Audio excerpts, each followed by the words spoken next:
So ngayon nga pala mga kabarags, nasa biyahe na po pala kami papuntang Buhi at doon kami magsiswimming at gusto naming mapuntahan ang Bongo River na nakita ni Madam sa Facebook.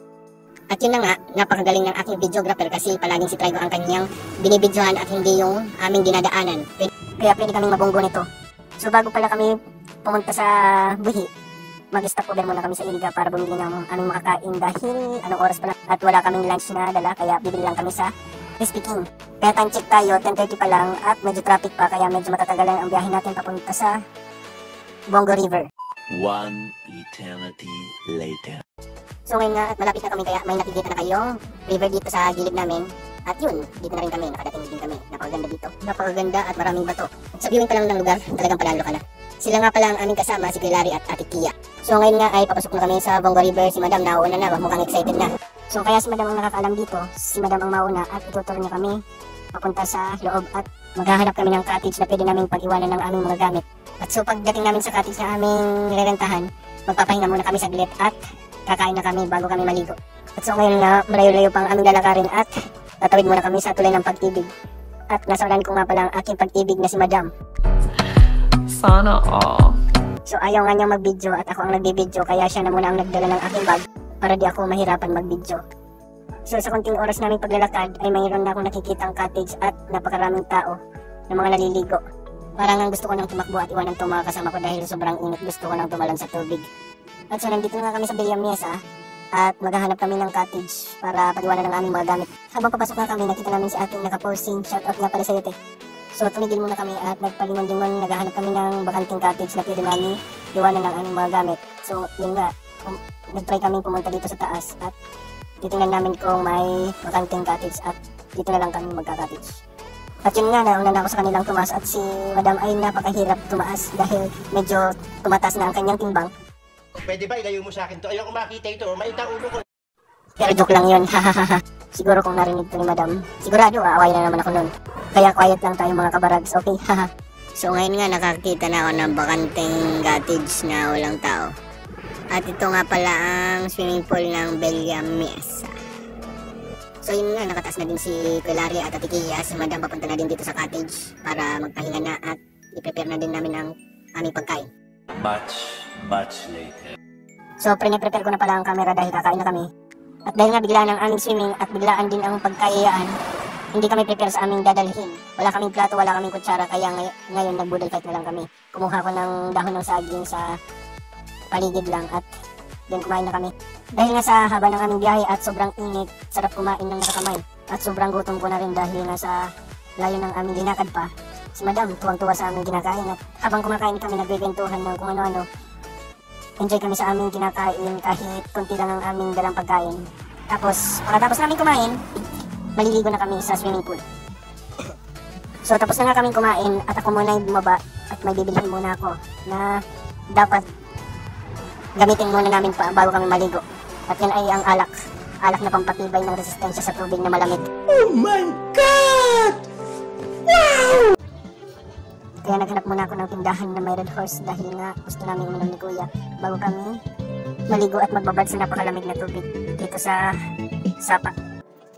So ito nga, nakabili na kami ng yelo at Red Horse ni Madam. Kasama din ang pulutan, chicharon. So sobrang rami ng pagpipilian, di kami nakapili, chicharon lang dahil nga low budget kami. Dahil nagkayaan lang nga, biglaan. At dahil nga pabalik na kami at napakarami na ng tao at marami pa nang nagdadatingan kaya mas mabuti ng maaga kaming dumating at dahil mauubusan kami ng cottage. So ngayon nga daladala ko ng Red Horse at si Madam daladala din ang pulutan kaya medyo nagsasapi-sapi muna kami bago tumaas at tinitingnan namin ang ilog na napakarami nang naliligo. Tingnan nyo sa likod ko, si Madam parang gusto nang maligo. At kami ay pabalik na sa taas dahil sa nakabili na kami ng aming bibilihin na alak. Si Madam hirap na hirap pa rin tumaas, parang busog na busog. Sarap kumain. And dahil nga pinauna muna namin maligo si Kuya at Ate Kia, kami na muna ang natira dito sa cottage dahil magbabantay ng aming mga gamit. At ako naman na ang nag-iinom. Si Madam naman ay mag-iinom ng soft drink. At habang naliligo si Kuya at Ate Kia, kami ay magkukulitan muna ni Madam dahil nga sa napakaraming chicks at si Madam naman ay pinagbabawalan ako mag-ikot-ikot muna sa paligid dahil nga sa marami ang mga chicks. Baka raw makakita ko ng mga magaganda at sexy. Tapos may mga naka-bikini swimsuit pa. Oh shit. Huwag mong subukan. Masisira ang buhay mo. Sabagay, di na ako titingin sa iba dahil ang tunay na lalaki hindi na tumitingin sa iba pagkasama mo ang syota mo. Di ba? Ano mga kabarag, sang-ayon ba kayo nun? So ngayon nga, may nakita si madam na may tattoo sa kamay at gusto niya daw magparato kaya sinakmal ng loko ang kamay ng isang lechon. Ay, hindi pala si madam pala yun. Kala ko, kamay ng lechon. Yan, sabi ko, pag magpapatato siya, yung bakat na lang ng ngipin ko yung ipapatato niya para tanda ng aming pagmamahalan.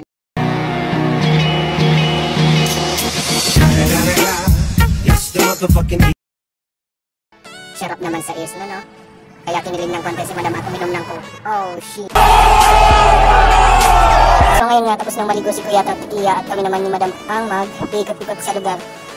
Kaya maglalakad-lakad muna kami at titingnan namin dito sa sapa kung napakalinaw nga ba ng tubig dito. So ngayon nga ay nagtatagpisaw na kami sa sapa at inaantabayan ko si madam baka mahulog siya sa iba. Haha, joke. Corny mo pre. Hanap ka ng iba. Ang corny-corny mo naman. I mean sa batuhan. Dahil napakadulas ng mga bato dito at ang tatalim pa, matatalas. Kaya inaantabayan ko si madam para hindi siya madulas. Diba hindi nang mahulog ang cellphone ko, huwag lang madulas si madam dahil mas mahal ko si madam kaysa sa cellphone ko. Oh my God! Hindi totoo yan. Bola lang yan. Ay sus! Dahil nga sa kanyang vlog to, siya ang binibidyo ko. Hindi ako yung binibidyo. Napakatamad naman nitong magbidyo. Aking na vlog, ako yung hindi bida. Pala din siya. Ganda pa naman ng place. Napakalinaw ng tubig oh. Sarap mag-tampisaw. So dahil nga mababaw dito, hanap pa tayo ng mas malalim-lalim para nakakalangoy-langoy tayo. Dito naman sa place na to, medyo matao. Kaya hanap pa tayo ng medyo magkakajam lang kami dalawa ni madam para magkatsikahan kami at magkamaritesan ko. So ngayon ako naman ang video dito dahil binilig ko siya naman ang mag-video sa akin para ako naman magtagalangay-langay dito sa mababaw na part. And then alis pa naman kami dyan kasi medyo mababaw pa at hindi kami makapag langay-langay ni madam. And then dito naman sa part na to, ayaw pang maligo ni madam dahil malamig na daw. Eh babasahin ko na siya dito para mabasa na siya at makaligo na din. Medyo sweet kami dito kasi nagbabasaan kami at yun nga, basang-basa na si madam kaya nagbabasa na din siya ng kanyang damit at short.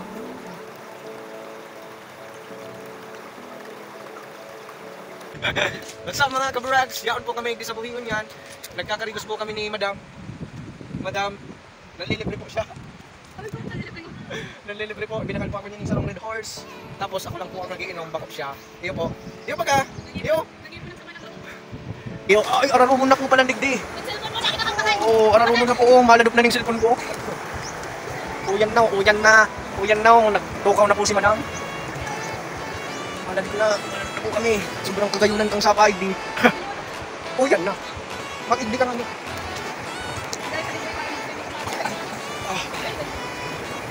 So gayon pa man. So gayon pa man, ang ganda-ganda kaya no. Beautiful girl. Pero mataba. Beautiful girl. Pero mataba. Garutag ka na ng likod ni Madam Auling. Wala, naglagin ako sa di pero alam ko pagaday. Kaya alam ko kung alam ko. Kababasa na. Ay ka na. Guys, dali, say hi. Hello, hi. Say hi, sabi niyo. What's up, Hello. mga Katolik?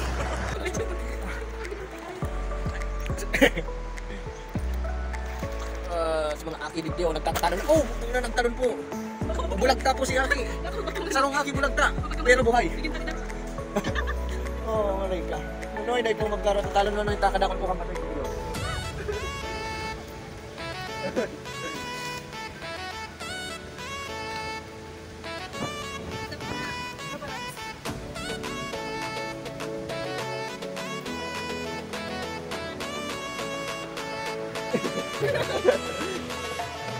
Shout out po kay sige na. Naka-live? Hindi na po pang gawa.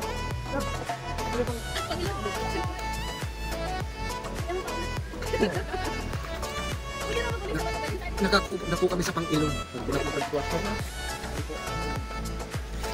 Radio.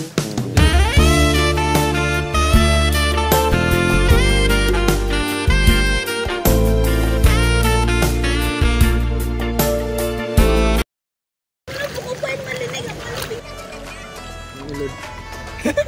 Kadakol ko kaya ka, di kuha mga isura sa digilid. Ano sa digilid ko kadakol? Mga sadi sa mga gilid-gilid ka, diba to? Buko man po yung isura pero kuha sa mga sabing sinarapan gadan, tabuhi adi. Tamaan? Sinarapan? Ha? Sinarapan adi? Matuli? Sinarapan ko kadadi kinding, sinarapan ko sa ikan bung sa sapa. Huh? Dik kuha yun. Isa kind of lawa.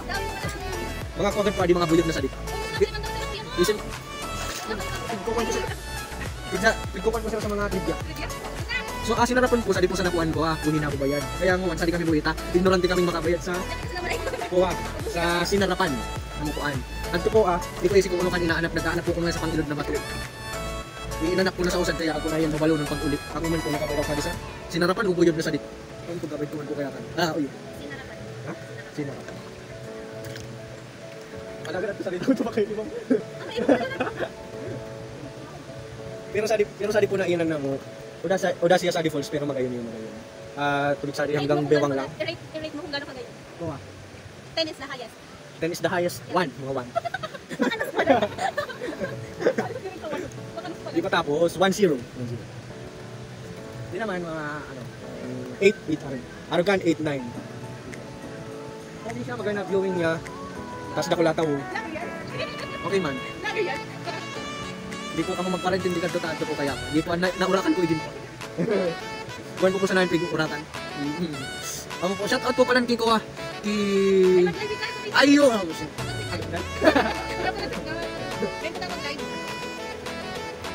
Gusto mo paan? Amo po an suna pa naginipan kung kantad sa ko nakaraan. Kantad. Kawali hapon. Ano po? Hindi po babayo, nabayad ko sa nakanta. Makuan, siri na yan sa isa pa. Nakabayad na ka sa siri ng kuha. Nakailing ka na ng siri ng mataba. O yan po, mataba po yan. Kaya nga nindo. Ingat po pala sa di puti. Pag magyan po ka mo sa di, mag-ingat po ka mo, mag-chinilas po ka mo, bayda ko da. Dahil chinilas. Kaya madali ka mabubuti ka mo sa di, hindi mo. Ay, nagparang dadaran na po kaya di kayo ako. Pasensya na ka mo. Di ba takali? Sige na, panggawa na kami, mainit naman po, tamang pinakusa naman po. Inulat sa naman po ng mga sinag ng araw. So ngayon, pauwi na kami. Time check tayo, alas 3 na ng hapon. Sobrang init pa, kaya kailangan na natin umuwi dahil papasok pa ako sa trabaho. Yung mga kasama namin, nauna na dahil magpapakain pa ng baboy. Nahuli po kasi kami ni Madam dahil may binila pa kami sa tindahan. Bumili pa si Madam ng palamig dahil nauuhaw na daw siya. So ngayon, biyahe na naman kami kahit mainit pa. Tatat kami sa sikat ng araw. At bago kami umuwi, mag-stop over muna kami sa Lake Buhi. So bago ko po pala makalimutan, ang location itong pinuntahan namin is Bongo River, Barangay Ipakbuhi, Camarines Sur.